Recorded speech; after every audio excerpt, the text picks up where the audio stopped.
Saúde a todos com a graça e a paz do Senhor. Amém? Eu não posso dizer sempre, quando eu chego aqui, eu digo que é uma alegria estar aqui, porque já seria uma, não sei quantas vezes eu acredito isso, mas vocês sabem que eu me sinto em casa e eu me sinto muito feliz por estar aqui mesmo. Me sinto na minha própria casa. E é bom estar aqui. É bom quando a gente volta para casa, não é? Depois de uma viagem longa, depois de tanto tempo fora, a gente volta para casa, nossa caminha, nossa comidinha, aquela comidinha que só a esposa ou só nós podemos fazer. Bom, não há nada como o melhor tempero da casa. E eu me sinto aqui como em casa, né? Nessa comidinha que nos alimentamos aqui no culto, nesse momento que participamos aqui. É maravilhoso. É bom olhar assim, ver tanta gente nova. Graças a Deus, mas também é bom encontrar com os amigos, encontrar com essa família maravilhosa. E também é bom ver que o filho sempre supera o pai, né? Luquinhas caminhando e correndo por aqui, agora louvando a Deus, tocando e cantando. E parabéns, Glenda e Silvino, também por esse filho maravilhoso que vocês têm. E que a gente possa investir nos nossos, para que também possa servir ao Senhor e superar sempre o pai. Eu espero que meus me superem muito para servir ao Senhor cada vez mais. Mas irmãos, eu sei que tem um tempo, nós também temos um tempo limitado, não temos todo o tempo do mundo, mas vocês sabem que nós estamos, não sei se todos sabem, alguns já sabem que nós estamos andando, visitando algumas igrejas no Brasil desde o final de maio. Chegamos voltando da Espanha. E aí aquele período de 3 meses no Brasil, onde a gente tira umas férias, sabe que férias são essas, né?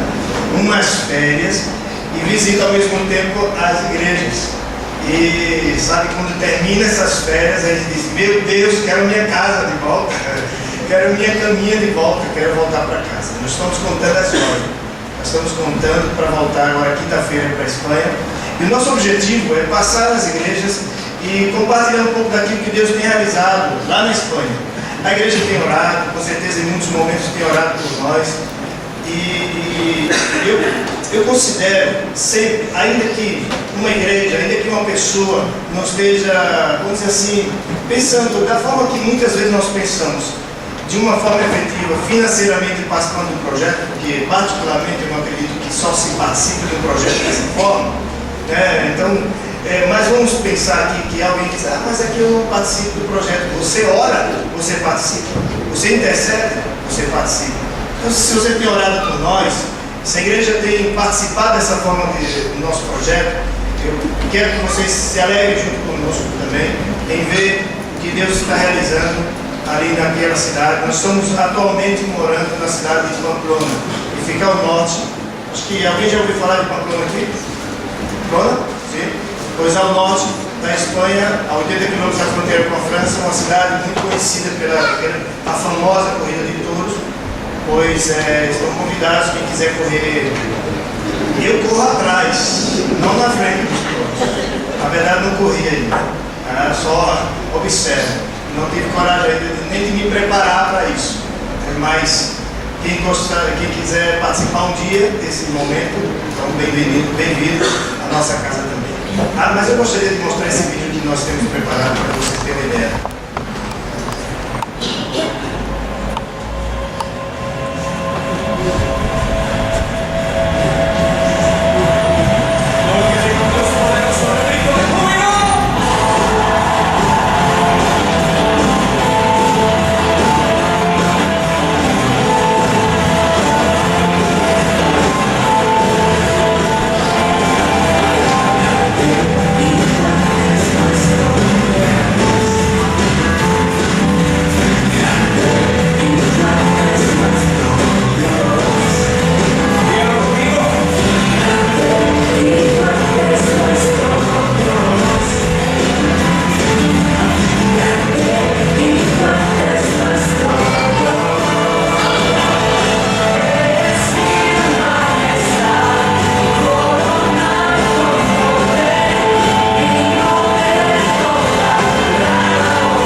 calorosamente e nós estamos muito felizes por fazer parte desse projeto.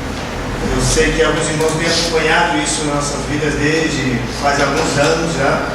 Eu vim para Campinas em 96. Alguns ficam pensando assim, poxa, quantos anos será que ele tem?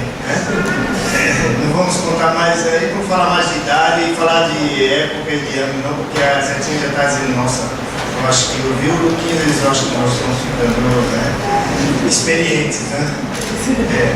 É verdade, muita experiência mesmo.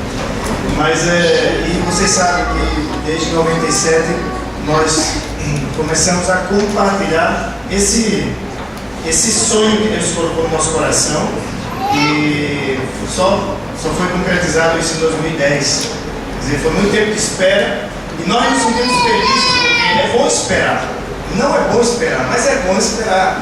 Saber que o tempo de Deus chegará um dia. E quando chega o tempo de Deus, as coisas acontecem. Né? Porque acontece no tempo dele, não no nosso tempo.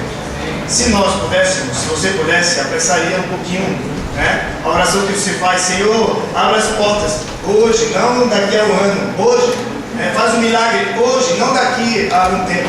Então a gente deseja as coisas muito rápido, mas eu quero dizer para você que é bom estar no tempo de Deus. É bom estar no lugar onde Deus quer que você esteja. Ali é o lugar onde você vai ser uma bênção. Se você estiver no lugar errado, na hora errada, você fica perdido, sem saber o que fazer. Mas é bom estar e esperar pelo tempo do Senhor. Amém? Então, continue orando por nós. Continue orando por esse projeto. Nós chegamos há 2 anos nesta cidade, porque passamos um ano de adaptação em Madrid, depois chegamos em Pamplona, vai fazer 2 anos em setembro. E temos um grupo de 20 pessoas, alguns de origem peruana, porque de nossa igreja lá no Peru, no nosso trabalho missionário através do Clerislan e depois do Paulo Felipe, lá em Lima, no Peru. Então alguns eram filhos da fé do Paulo Felipe e foram para lá trabalhar, começaram a se reunir, depois conhecemos o grupo. Deus também nos desafiou através do grupo e nós fomos para começar a igreja. Hoje já temos 35 pessoas e já temos 3 espanhóis ali, que um já se converteu, outra está muito animada entre nós e um já está aí dando passos muito curtos, mas firmes. Não acreditava em Deus e hoje ele já confessa que acredita em Deus.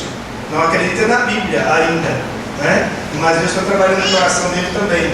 Então ore, porque o desafio é completamente diferente daquilo que nós imaginamos. Por exemplo, um trabalho na África, um trabalho, não sei, aqui no interior do Brasil. Todos nós sabemos, os desafios são diferentes em todos os lugares, mas são desafios e significa que devem ser superados e devemos pedir sabedoria a Deus para poder viver em circunstâncias desse tipo. E eu acredito que com as orações dos irmãos também, dos intercessores que temos no Brasil, Deus vai sempre dar a direção que precisamos para poder realizar o Senhor. Amém? Vou contar com a oração de vocês. Posso contar? Amém. Eu gosto de vocês porque vocês oram mesmo comigo. Se não orasse, eu gostaria, né? A gente tem que amar. Mas irmãos, eu gostaria de compartilhar a palavra do Senhor e quando cantamos esse canto, reina em mim, com o teu poder, e é interessante porque eu gostaria de falar um pouco sobre, mais ou menos, passando por aí. Uma das coisas que me chamou a atenção, isso foi no primeiro encontro que nós participamos lá na Espanha. Quando chegamos, tivemos um encontro chamado Encontro Ibérico, chamado assim na época, que era um encontro de igrejas ligado à nossa missão, tanto os trabalhos que temos na Espanha, como as igrejas de Portugal, da nossa cidade de Portugal, também da Interact na Suécia, uma igreja na França e também uma igreja na Itália, todos ali reunidos, um grupo ainda pequeno, mas com alguns representantes desses trabalhos. E o pastor Paulo Mendes trouxe uma palavra muito interessante naquele dia, que me marcou muito. E a partir daquele dia, daqueles momentos que escutamos aquela palavra, eu comecei a pedir a Deus e a orar ao Senhor de uma maneira diferente. Nós oramos por muitas coisas, E uma das coisas que nós não oramos é no que está lá na oração do Pai Nosso. Eu gostaria que você abrisse a palavra do Senhor lá em Mateus capítulo 6, versículo 10. E especificamente no versículo 10 tem uma frase que eu gosto e tenho usado muito todos os dias. Mateus capítulo 6, versículo 10. E por isso que já cantamos essa canção. E o nosso desejo é que Deus venha reinar no nosso coração. Amém? E não só no nosso coração, mas em tudo ao nosso redor. Capítulo 6, versículo 10 diz assim: venha o teu reino. Essa frase me marcou bastante. E depois concluindo, que seja feita a tua vontade, assim na terra como no céu. Vamos ler todos juntos esse versículo? Venha o teu reino, seja feita a tua vontade, assim na terra como no céu. Amém. Podíamos todos fortes falar a primeira frase: venha o teu reino. Venha o teu reino. Que venha o reino de Deus sobre as nossas vidas. E eu comecei a orar, em base nesse texto, comecei a pedir que, Senhor, implanta esse reino aqui nessa nação. Venha o teu reino sobre as nossas vidas. Venha o teu reino sobre a nossa realidade de vida, sobre o nosso contexto, onde estamos inseridos. Que Deus venha se estabelecer o reino a partir da sua igreja, né? Usando o seu povo para o estabelecimento desse reino ali, onde cada igreja, cada cristão está inserido, no contexto de trabalho, no contexto de escola, no contexto de igreja local, no envolvimento em todas as áreas da sociedade. Essa oração faz parte do meu dia a dia, praticamente. Venha o teu reino. Eu preciso entender como é viver no reino de Deus e ser parte disso. Não apenas entender o fato de que Cristo morreu numa cruz, mas também começar a expressar isso. O Senhor Jesus, quando Ele veio, Ele não veio estabelecer um reino novo. Ele veio estabelecer o reino de Deus, que ainda não estava no coração do homem. Não havia compreensão desse reino, da presença de Deus reinando na terra, reinando entre as nações.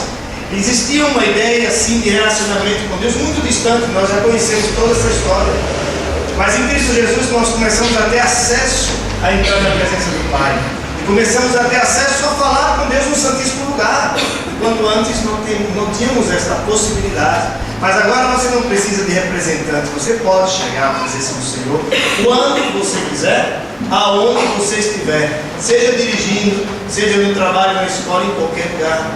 E essa presença do reino, ela não está só aqui, na igreja. Vem o teu reino sobre nós neste lugar, mas quando eu saio daqui, eu levo esse reino.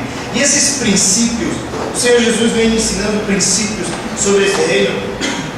Quando começamos a ler Mateus, começamos a entender sobre, ele começa a falar quem faz parte desse reino e como é a vida como deve ser a vida desses que fazem parte do reino de Deus. Mas encontramos o Senhor Jesus mexendo em algumas coisas. Ele revolucionou a mensagem, a compreensão de relacionamento com Deus, de vida com Deus. Ele revolucionou a ideia de que o homem tinha daquela questão de viver na lei, mas não tem uma relação de intimidade com Deus. Quer dizer, quem sabe, sim, muitos que nós conhecemos no Antigo Testamento tinha esse relacionamento de intimidade com Deus. Mas a verdade é que o povo estava tão distante, e a compreensão que esse povo tinha de relacionamento com Deus era aquela dada pelos fariseus, pelos escribas, pelos sacerdotes da época. Mas foi necessário essa revolução que o Senhor Jesus causou, porque Ele começou a falar de coisas que, se Ele chegasse hoje falando, talvez nós reagiríamos da mesma forma que muitos daquela época também reagiram. Por exemplo, a ideia de cruz, né? A ideia de cruz era uma ideia que nós, se falamos, cada um deve carregar a sua própria cruz, nós entendemos hoje o que significa isso. Mas imagine na época, a cruz era feita para os malfeitores, para os ladrões, para os piores criminais, para aqueles marginados, né? Aqueles marginalizados, essas pessoas eram levadas à cruz. Era a pena, como se diz, pena capital, né? Era a morte para aqueles que eram condenados a levar a cruz. Essa era a ideia de cruz. E o Senhor Jesus diz aqui: aquele que quiser seguir, aquele que quiser vir após mim, aquele que quiser me seguir, tem que cada um negar a si mesmo e carregar a sua cruz. Imagino eu que quando o Senhor Jesus falou isso, aquele povo, aqueles discípulos, aquelas pessoas que estavam ouvindo, de repente veio muitas imagens na cabeça. Carregar a cruz. O Senhor começa a revolucionar um pouco essa ideia. Aquele que quiser ganhar a sua própria vida, deve ter, perder.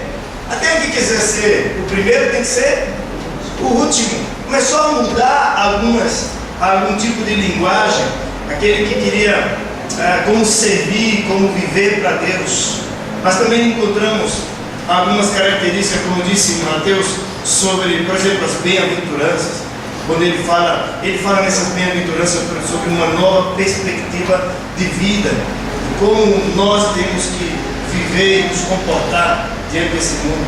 Aquele pobre de espírito, aqueles que choram, que serão consolados, aqueles que fazem parte do reino de Deus. E também diz aqueles que sofrem perseguições. Se pudéssemos, tiraríamos todas essas coisas, porque perseguição, sofrimento, chorar, não, dor, desespero, não. No mundo tem aflições, mas o Senhor Jesus pregou tudo isso. Ele pregou tudo isso.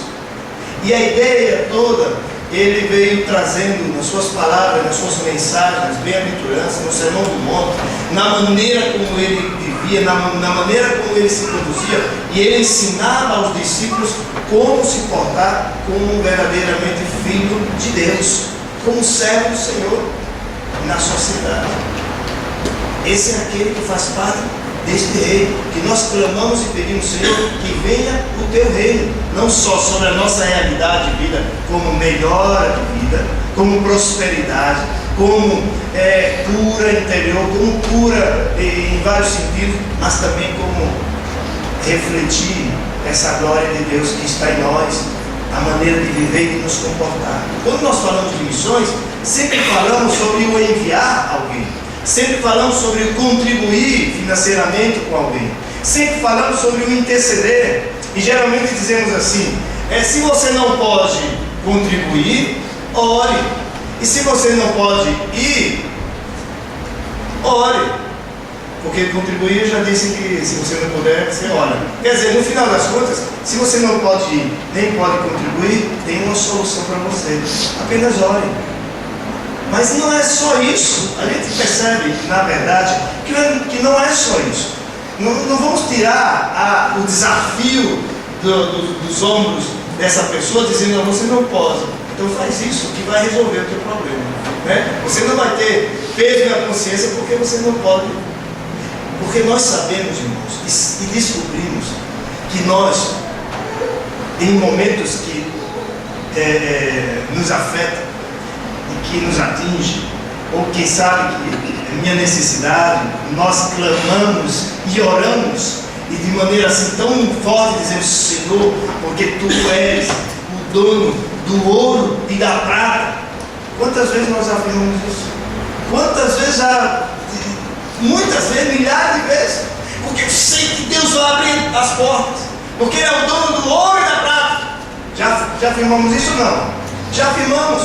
Mas na hora de que eu sou desafiado a ofertar para missões, eu digo: não, para isso, não. Ele não é o dono do ouro e da prata. Ele continua sendo. Eu preciso só crer de que eu não tenho, mas Ele me dará para que eu possa também fazer isso. Os desafios vêm adiante, mas não quero falar sobre isso. Na verdade, eu quero dizer que esses três elementos de fazer algo do Senhor não se resumem em si todo, vamos chamar, sacrifício que uma igreja pode, ou que uma pessoa em particular pode fazer se envolver na obra missionária. Porque eu também, a palavra diz que hoje estava comentando, falando em uma igreja, diz que nós também, o Senhor Jesus também, nesse princípio de Mateus, já disse que eu sou luz e sou sal. Eu faço a diferença onde eu estou. E isso significa que missionário não é só aquele que vai, é aquele que fica. Quer dizer, eu posso também ser, ainda que alguém não tenha colocado sua mão sobre mim e tenha dito, você vai, você é um missionário. Antes mesmo que alguém colocar a mão sobre mim e me abençoe dizendo, vai e prega o Evangelho, a palavra do Senhor já nos diz, ide e fazer discípulos de todas as nações. Disse, vocês são sal e luz da terra. E olha, mostre a luz que vocês são diante dos homens. Revele a graça de Deus sobre a sua vida através das suas atitudes. E o que os homens vão ver, as boas obras que você faz, e vão glorificar ao Pai que está nos céus. Essa é a atitude daquele que vive e que faz parte desse reino. Ele não só pede o reino no sentido de beneficiar disso, mas também o reino da sua vida na compreensão, que aí o versículo diz que, mas que seja feita a tua vontade, assim na terra como no céu. Na minha vida, na minha conduta, a maneira como eu devo viver. Nós encontramos o Senhor Jesus trazendo muita polêmica naquela época. Mas sabe que algumas coisas o Senhor Jesus começa a trazer que influenciou diretamente a vida do homem em vários sentidos. Irmãos, nós somos influenciados pelo meio que nós vivemos. Passamos uma experiência um tempo atrás ao ir, quando estávamos aqui, fomos ao Rio de Janeiro. Quem já foi ao Rio de Janeiro aqui? Muita gente já foi ao Rio de Janeiro. Já foram de carro? Quem já foi de carro aqui? Algumas pessoas. Aí chega ali, entrando lá, saindo da dúvida, entrando para o Rio de Janeiro. Chegamos na Avenida Brasil. Não sei qual é a sensação que vocês têm quando vocês entram no Rio de Janeiro. Mas naquele dia, a primeira coisa que a pessoa que ia adiante disse assim, fecha a janela, fecha a janela, fecha a janela.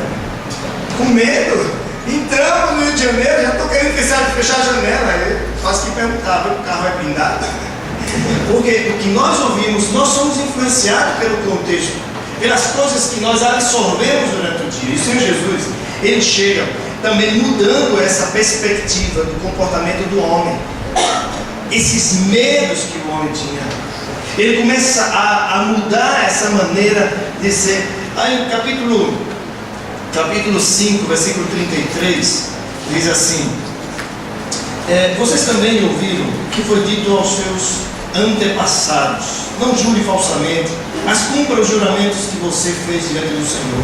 Mas eu lhes digo, não jurem de forma alguma, nem pelos céus, porque é o trono de Deus, nem pela terra, porque é o estrado dos seus pés, nem por Jerusalém, porque é a cidade do grande rei. E não jure pela sua cabeça, pois você não pode tornar branco ou preto nem um fio de cabelo. Seja o seu sim, seja o seu sim, sim, e o seu não, não. Que passar disso vem do maligno. Ele começa a mudar inclusive a nossa maneira de se comprometer com as coisas. Eu tenho que ser original, eu não tenho que ser influenciado, eu tenho que ser original. O bom é que seja influenciável de maneira positiva. Aí no final das contas, como uma esponja que somos influenciados por todo tipo de coisa, absorvemos todo tipo de ideologia, e aí começamos a modificar um pouco a nossa maneira, a nossa conduta de nos relacionar, a nossa conduta de vida. E o Senhor Jesus, Ele veio estabelecer o reino de Deus na vida do homem, nas influências do seu contexto de vida. Quer dizer, eu não posso deixar de ser influenciado pelo meio que eu vivo, mas eu preciso influenciar o meio onde estou. Esse é o sentido de luz e de sal. Quando eu transmito algo diferente, que é o que Deus tem que colocar na minha vida, e estabeleço o reino de Deus onde eu estou. Sabe que uma das frases que tem mais me chamado a atenção é quando eu vi essa frase, eu achei interessante. Diz assim, que tem muita gente que prega mentiras como se fosse uma verdade. Prega com entusiasmo. E às vezes eu digo assim, inclusive, Muitos vendedores que nós conhecemos, e já tivemos a oportunidade de comprar um aparelho, alguma outra coisa. Eu chego numa loja, por exemplo, esses dias que vende um instrumento musical, e a turma sabe que é mais ou menos isso. Se você não conhece o instrumento, você chega lá e diz: como é esse instrumento? Como é esse violão aqui? Essa guitarra? O cara diz: essa é boa, essa é a melhor. Não, essa é uma linha de não sei de onde, não sei de que, e é muito boa. E essa outra, não, essa daí também é muito boa. Você no final, todas são boas, né? Mas quando se conhece, principalmente violão, que é a minha área, quando se conhece o instrumento e sabe as características que tem que ter um violão, com todas as suas, de madeira e toda a sua maneira de ser construído, feito, e a sua origem e tudo isso, aí a gente percebe que o cara está querendo o quê? Ele diz: é bom, mas ele fala com uma intensidade tão grande que se for qualquer pessoa diz: não, primeiro eu quero levar isso, esse é o melhor, eu quero levar isso. Uma mentira como se fosse uma verdade, né? Vocês conhecem a história daquele vendedor de geladeira? Vendedor de geladeira, conhece não, né? Vendedor de geladeira era um cara que vendia geladeira assim, de uma maneira, era um vendedor que usava dessa, né? Quem sabe a geladeira era uma Brastemp, não sei, né? Mas era uma boa geladeira, quem sabe era uma outra marca. Mas ele vendia geladeira muito bem. Na cidade foi o primeiro, tirou em primeiro lugar, o que mais vendeu geladeira naquele ano. No próximo ano ele ganhou em todo o estado, foi o primeiro colocado. Daqui a pouco fizeram um concurso nacional e ele vendeu mais geladeira que todo mundo. E a empresa ficou espantada com isso. Depois a empresa, que ele foi mudado de um lugar para outro, quero ver se ele vendia lá no Nordeste, quero ver ele vender lá no Sul. Ele ia, vendia, ganhava novamente. Disse: não, vamos mandar esse homem lá para a Antártida. Mandaram lá para a Antártida vender geladeira. Chegou lá na Antártida, começou a vender geladeira. Depois de um ano fizeram todo o apanhado que se faz para saber quem foi que vendeu mais. O cara vendeu novamente geladeira. Na Antártida eu não sei, porque aí eu vou estar aqui, né? Mas foi num lugar bem frio onde estavam os esquimós. Onde é que estão os esquimós? Pois é, então eu fui lá no hemisfério norte. Aí eu já estava, os esquimós já tinham passado. Não, aí tem toda a história, né? Mas os esquimós mudaram para a Antártida. Não, eles foram lá para a Groenlândia. Na verdade, foram descobrir o que acontece com esse homem, que vende geladeira assim, inclusive lá na Groenlândia. Chegou lá na Groenlândia, aí foram pesquisar por que ele vendia tanta geladeira. Estava vendendo geladeira como cama para dormir. Eu disse: é bom para dormir porque era mais quentinho dentro do que fora.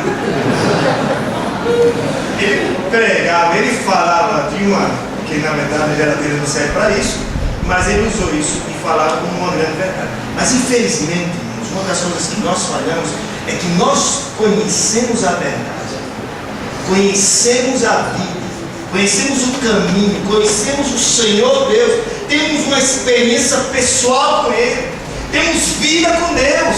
Nós não ouvimos falar, nós experimentamos com a nossa própria vida. E quando nós pregamos o Evangelho, e quando nós refletimos esse reino de Deus que vive em nós, demonstramos isso de uma maneira que às vezes parece ser uma mentira, sem ênfase, sem verdade, sem coração, sem, entusiasmo. Precisamos entender que essa é a verdade, esse é o reino de Deus, essa é a nova vida que temos recebido de Deus. E eu preciso ser este luz nesse contexto, eu preciso ser este sal nesse contexto, no contexto que eu vivo.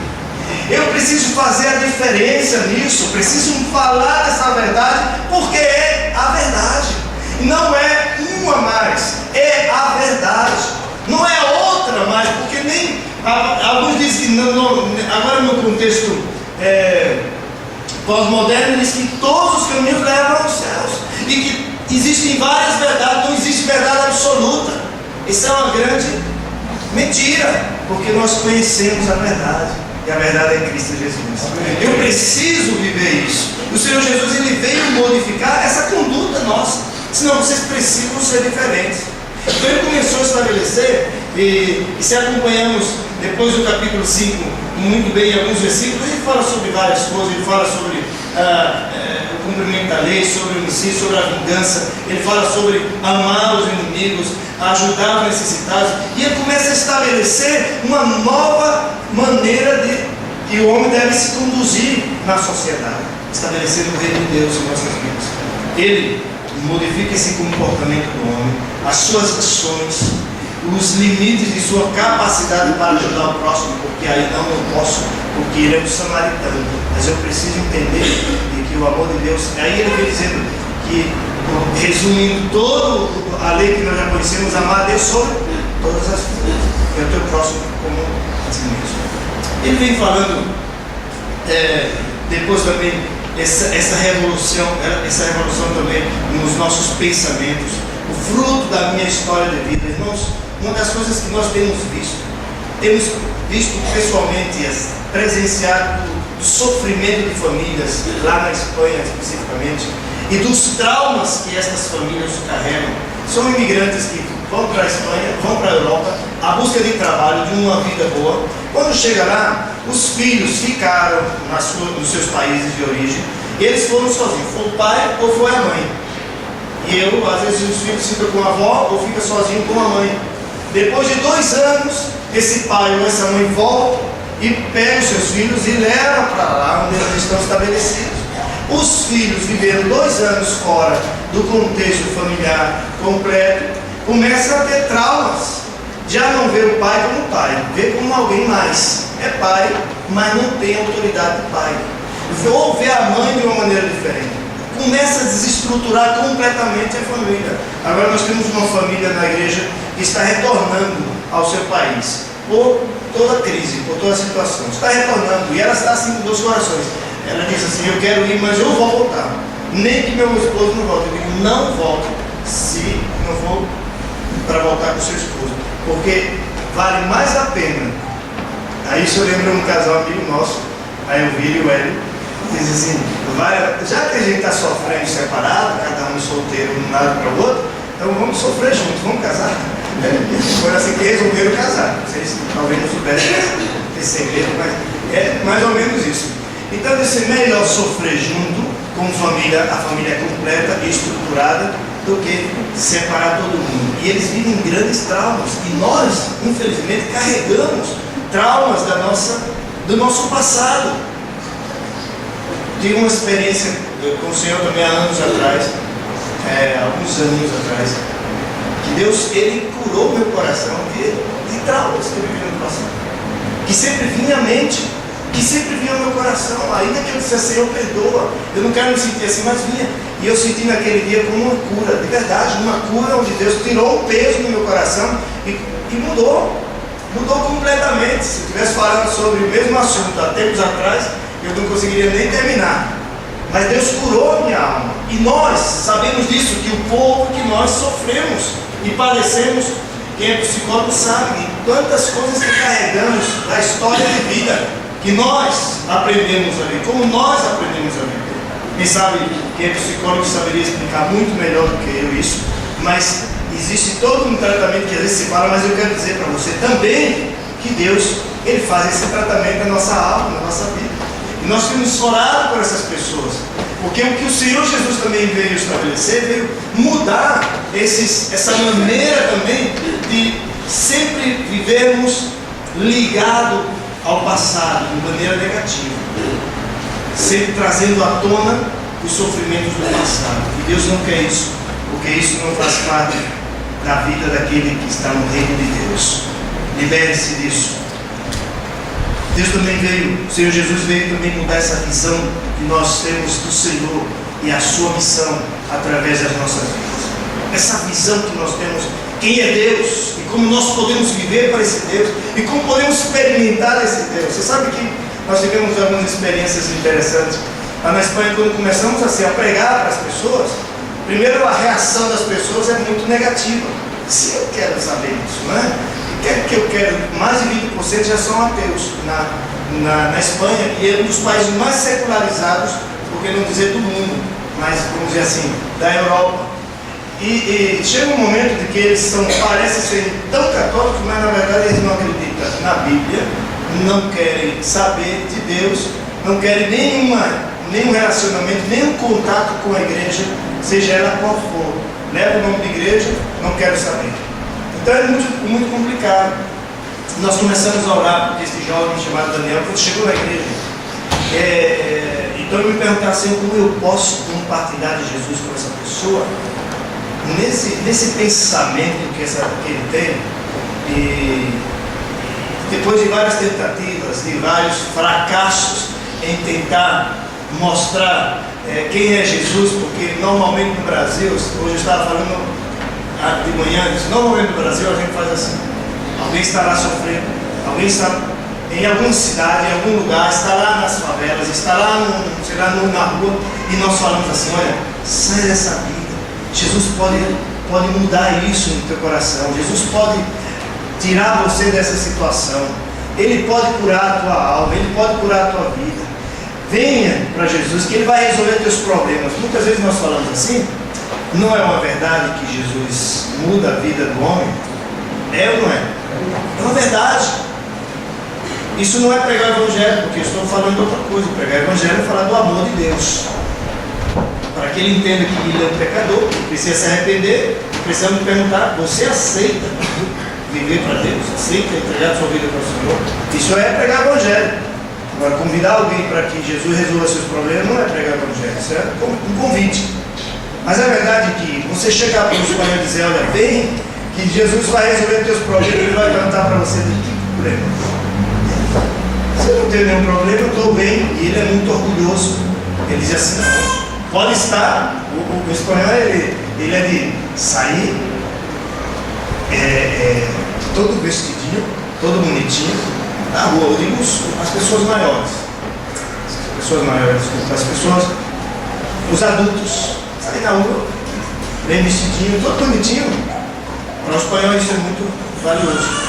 Então você chega para alguém, ainda que lá por dentro ele esteja completamente destruído, sentindo aquilo que o homem sente quando não conhece a Deus, aquele vazio na alma, aquela necessidade de encontrar, nós sabemos quem é isso, quem preenche o ser humano, quem preenche o vazio na alma é o Senhor Jesus.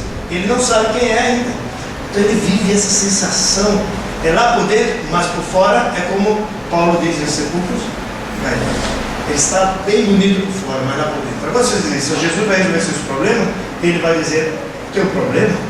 Estou bem? Não preciso desse Jesus? Não preciso desse Deus. Então eu comecei a perguntar, como é, Senhor? O que eu faço para transmitir essa grande verdade de maneira que eles possam entender? Então uma das orações que eu faço sempre é, Senhor, me ajuda a transmitir este Evangelho de maneira eficaz. Não de qualquer maneira, não dando tiro para todos os lados, mas de maneira eficaz. É eficaz que eu digo que esta palavra seja bem compreendida e a palavra entre no coração. Ela chegue com unção e ela, o que diz Isaías, ela faça transformação no coração. E eu comecei a orar, pedindo para que Deus trouxesse a esse coração, a esse Daniel, uma experiência pessoal com Deus. Como é maravilhoso ter uma experiência pessoal com Deus. Todos nós já tivemos. Você lembra daquele dia que você se converteu? Você lembra do dia em que você... Tem aquela música, foi numa segunda que Jesus tocou. Conhece essa canção? Não conhece? Será que eu sou mais? Não. Tem muita gente aqui que já conhece, né? Ah, pois é. Tem muita gente aqui já de muitas épocas passadas. Eu ainda sou uma criança perto de alguns. Aí ficam dizendo que não conhece, né? Só para dizer, pastor, tá passado. Não. Essa canção cantei e nós lembramos o dia que nos convertemos. Lembramos ou não? Lembramos, porque aquele dia foi marcante. Aquele dia foi um encontro com Deus. Aquele dia foi, sabe, encontrar glória, conhecer a Deus, conhecer a verdade e saber que, meu Deus, quanto tempo perdido, e agora conhecer o Senhor Jesus e uma nova vida, né? E algo novo brotou em nosso coração, uma nova perspectiva de futuro brotou em nossa vida e começamos a enxergar a vida de uma maneira diferente. E aí saber que só Deus é digno de toda a honra e toda a glória. E começamos a viver, é por isso que estamos aqui, a viver para Ele. E eu comecei a orar, Senhor, toca, que Ele tenha essa experiência, que é verdade, que Jesus toca, que Ele fala. E esse rapaz, depois de 1 ano e poucos meses, quase 1 ano e meio, vindo às reuniões, nós realizamos no apartamento de uma família. Nesse primeiro retiro que passou aqui no Rio, primeiro retiro que nós tivemos esse ano em fevereiro, ele disse assim para sua noiva, disse: não sei o que está acontecendo comigo, mas quando começamos a cantar, quando começamos as reuniões, eu sinto algo no meu coração, dá uma vontade de chorar, uma vontade de me quebrantar. Quando ela contou isso para mim, ele mudou para ela, ela me contou. Eu sentia que Deus já estava começando a tocar na minha vida. Deus já estava começando a trabalhar. Irmãos, nós não fazemos e não podemos jamais, e não vamos em nenhum momento realizar o que só Deus pode realizar. Se nós tentarmos convencer alguém de que ele precisa sair dali para cá, ele vai sair e depois ele volta. Mas quando Deus toca, quando Deus fala, quando Deus traz essa experiência pessoal que cada um de nós já temos e que as pessoas precisam ter, ele entende, ele compreende.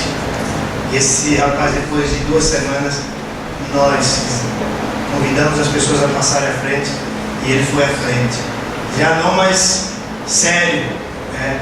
Mas foi chorando também. Sentimos que ele está tendo constantemente esse encontro, ainda no processo, que às vezes se dependesse de nós, chacoalharíamos e dizer: não, que é isso, rapaz, vamos entender, vamos sair dessa vida, abre a tua cabeça, entende tudo isso. E na verdade, a gente sabe que Deus é que realiza a obra, é aquele Espírito Santo que convence o homem da justiça, do pecado e do juízo. Então, o Senhor ele vem trazer essa nova perspectiva que é necessário ter em relação a Deus, em relação à missão que Deus tem colocado no nosso coração, que devemos realizar. Também a questão de comparecer-se também da necessidade do homem. Isso faz parte da nova vida daquele que está no reino de Deus. Irmãos, é muito interessante saber outra coisa. Nós falamos do homem em si, mas existe algo, é muito importante também, que o Senhor Jesus ele veio modificar, que é a estrutura eclesiástica, a maneira de ver como a igreja. Aí ele começa a estabelecer dons, e foi lido aqui o texto no início. Eu gosto muito desse texto quando falamos de unidade, que é necessário que cada um cumpra e realize a sua função, porque é assim que cada um de nós temos uma função no reino de Deus, no corpo, realizando a nossa função, há crescimento natural, né? Nada forçado, crescimento natural. E o Senhor Jesus ele veio estabelecer o reino de Deus na estrutura também eclesiástica. Sabia que 90% do ministério de Jesus foi realizado lá fora? 90%. 10% dentro da vida religiosa, quem sabe dentro ali de Jerusalém, quem sabe não dentro do templo, dentro de Jerusalém, do reduto religioso da época. Não, mas foi realizado 90% lá fora, junto com o povo. Jesus ele parava, ele ia caminhando para Galiléia, ele ia caminhando, cruzando o mar da Galiléia, ele se deparava com a multidão no outro lado, ele parava para conversar com a multidão. A multidão estava faminta, ele não mandava a multidão embora resolver a sua vida. Não, ele dá voz mesmo de comer. Ele parava quando aquele cego gritava: Senhor, Jesus, filho de Davi, tem misericórdia de mim. Ele parou e pediu para que trouxesse aquele homem, e ele curou aquela vida. E quando ele falava para alguns líderes, desceram aquele paralítico, e ele curou aquela vida. Não só curou, mas salvou e perdoou o pecado daquele homem. Ele parava constantemente, ele tinha, quem sabe, uma agenda determinada que devia seguir, uma agenda na sua cabeça: eu vou para tal lugar. Mas no caminho muita coisa acontecia, e ele mudava a sua agenda em função da necessidade do homem. Ele não dizia assim: não, peraí, não tenho tempo agora, como é que eu vou parar para dizer assim, quem foi que me tocou, né? Quem foi que me tocou? Estava uma multidão aí os discípulos disseram: Senhor, a multidão te comprime, está aí do teu lado. E que o Senhor pergunta: quem me tocou? Não, eu sei que me tocou. Alguém me tocou de uma maneira diferente, porque de mim saiu poder. E ele parava para perguntar isso, até que ele conversa com aquela mulher que há muitos anos sofria. Ele parava para dizer: Zaqueu, desce da árvore, porque eu vou entrar na tua casa hoje.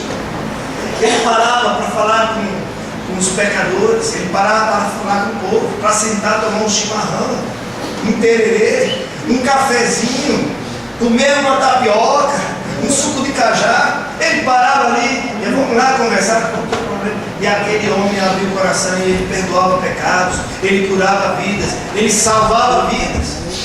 Por que eu tenho que ter uma agenda predeterminada e não posso mudar a minha agenda? Por que eu não posso viver da mesma forma que o Senhor Jesus viveu?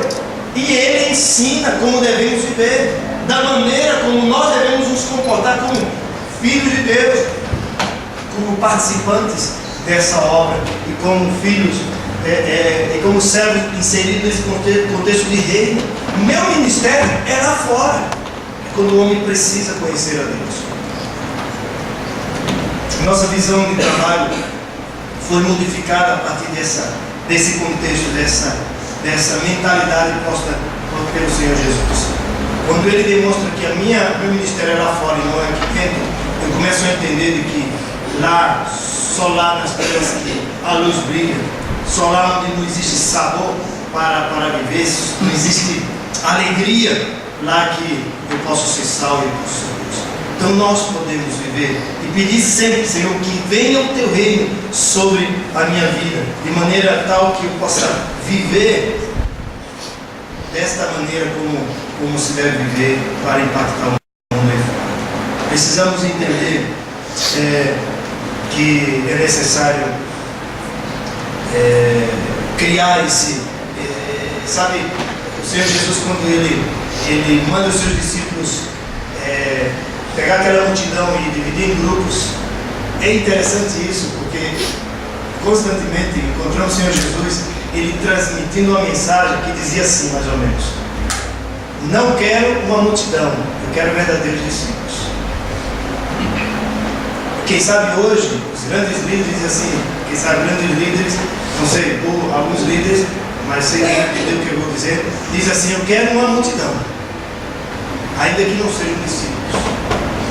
Porque o Senhor Jesus disse: não, espera. Alguns diziam assim: não, deixa eu primeiro ir lá, despedir do meu pai, não sei o que. Não, deixa que os mortos testem os corpos. É preciso negar, deixar pai, deixar mãe, deixar irmão, irmã, deixar ir para me seguir.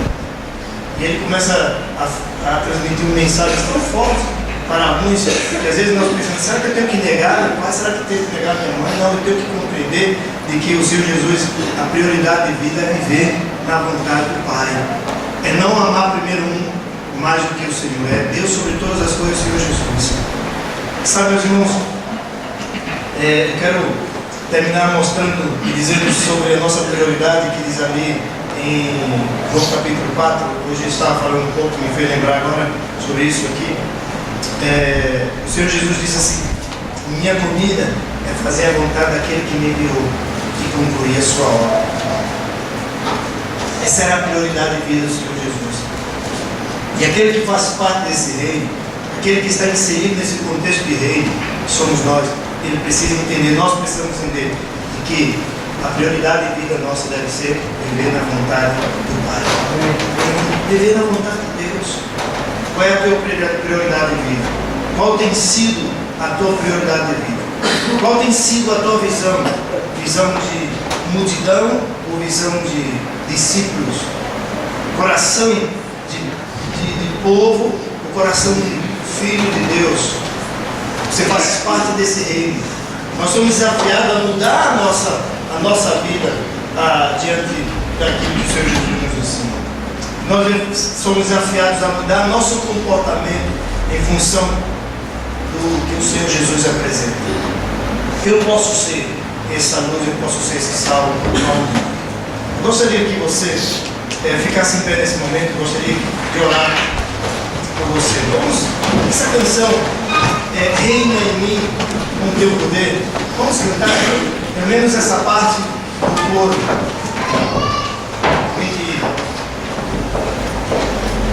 Gostaria que você cantasse isso, que você declarasse diante do Senhor, que o reino de Deus venha sobre a sua vida. Quero que você comece a pensar se a tua maneira de viver tem sido condizente à maneira como o Senhor Jesus Ele tem ensinado, a maneira como nós devemos nos comportar e conviver como filhos de Deus.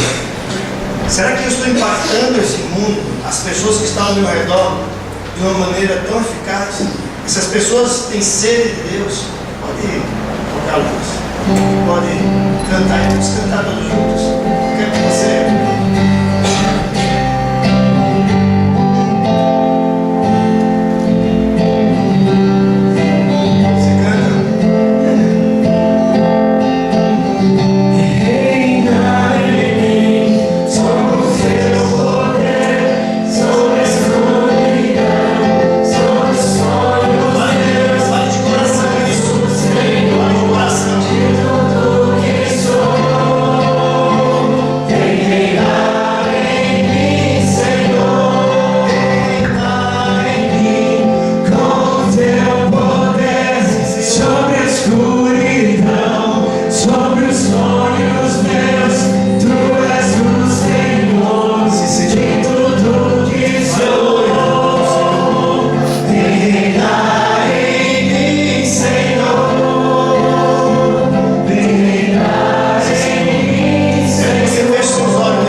Quem sabe alguns pensam que seria uma libertação política, mas é uma libertação da alma, do coração aflito, do necessitado, daquele que está sofrendo e não conhece esta verdade.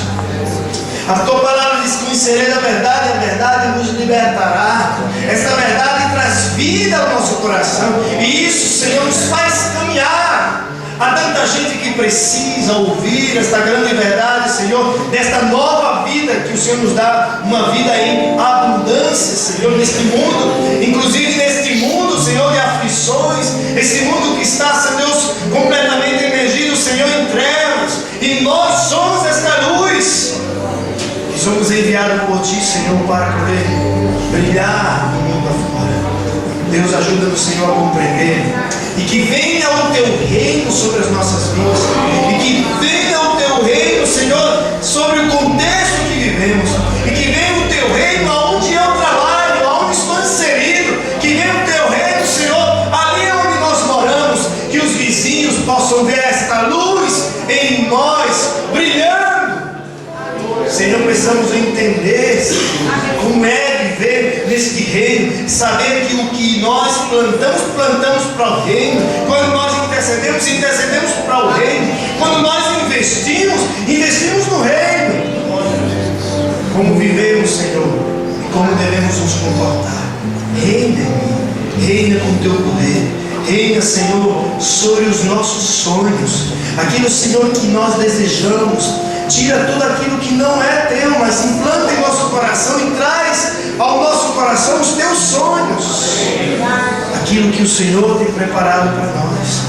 E que a tua igreja, ela possa viver esse ministério lá fora.